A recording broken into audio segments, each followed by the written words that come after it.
ওং নমঃ ভগবতে বাসুদেবায়। শ্রীমদ্ ভগবদ গীতা অষ্টম অধ্যায় অক্ষর ব্রহ্মযোগ। হরে কৃষ্ণ। আজ আমরা অক্ষর ব্রহ্মযোগের 12 নম্বর শ্লোকটি শুনব। সর্বদ্বারাণি সংযম্য মনোহৃদি নিরুদ্ধ চ মূর্ধধায়াত্মনঃ প্রাণম আস্থিত যোগধারণম। অনুবাদ: ইন্দ্রিয়ের সব কয়টি দ্বার সংযত করে মনকে হৃদয়ে নিরোধ করে এবং মস্তকের উপরিভাগে প্রাণ স্থাপন করে যোগে স্থিত হতে হয়। এখানে পরামর্শ দেওয়া হয়েছে যে যোগাভ্যাস করার জন্য সর্বপ্রথমে ইন্দ্রিয় তৃপ্তির সব কয়টি দ্বার বন্ধ করতে হবে। এই দেহের 9টি দ্বার আছে, যার মাধ্যমে ইন্দ্রিয় বিষয়ের সংযোগ হয়। ইন্দ্রিয়ের সাথে ইন্দ্রিয়ের বিষয়ের সংযোগ হয়। 2টি চক্ষু, 2টি কর্ণ, 2টি নাকের দ্বার আর 1টি মুখ, 7টি হলো, আর 2টি মলদ্বার, মূত্রদ্বার। এই 9টি দ্বারের মাধ্যমে বাইরের যত ইন্দ্রিয় বিষয় আছে তাদের ভোগ করা হয়। এখন কৃষ্ণ বলছেন যে এই 9টি দ্বারকে সংযত করতে হবে যদি আমরা ভগবানকে পেতে চাই।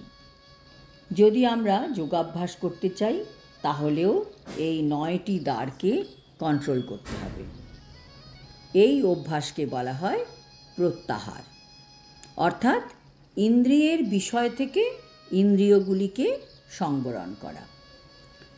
চক্ষু, কর্ণ, নাসিকা, জিহ্বা, ত্বক, এই জ্ঞানেন্দ্রিয়গুলিকে সম্পূর্ণভাবে সংযত করে ইন্দ্রিয় সুখ ভোগ করার বাসনা দমন করতে হয়।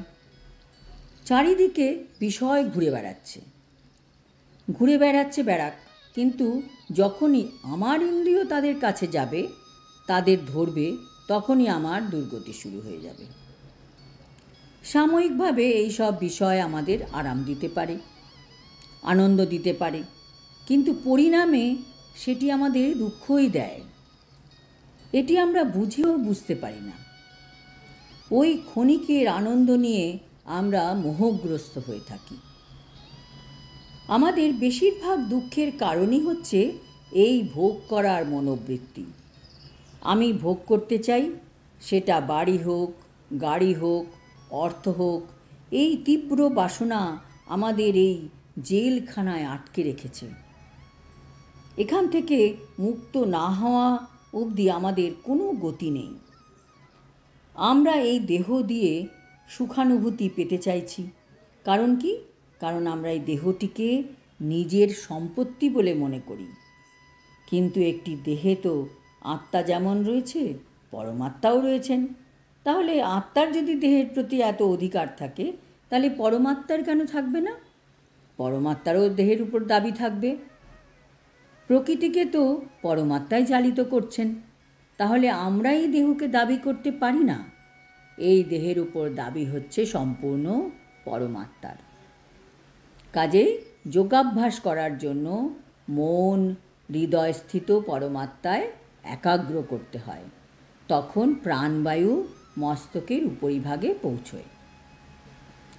কিন্তু দেখা যাচ্ছে এই কলিযুগে এই প্রকার যোগের অভ্যাস করা বাস্তবসম্মত নয়। এই যুগের সর্বোত্তম সাধনা হচ্ছে কৃষ্ণ ভাবনা। ভক্তি সহকারে যিনি তার মনকে নিরন্তর শ্রীকৃষ্ণের ধ্যানে মগ্ন রাখতে পারেন, তার পক্ষে অবিচলিতভাবে অপ্রাকৃত সমাধিতে স্থিত হওয়া অত্যন্ত সহজ। আজ এখানে শেষ করছি। আগামী শ্লোকে ভগবান ওঙ্কার অভ্যাসের মাধ্যমে যারা ভগবানকে স্মরণ করেন কিভাবে তারা লাভবান হন, সেই সম্বন্ধে বিস্তারিতভাবে বলবেন। হরি ওম তৎসৎ। হরে কৃষ্ণ।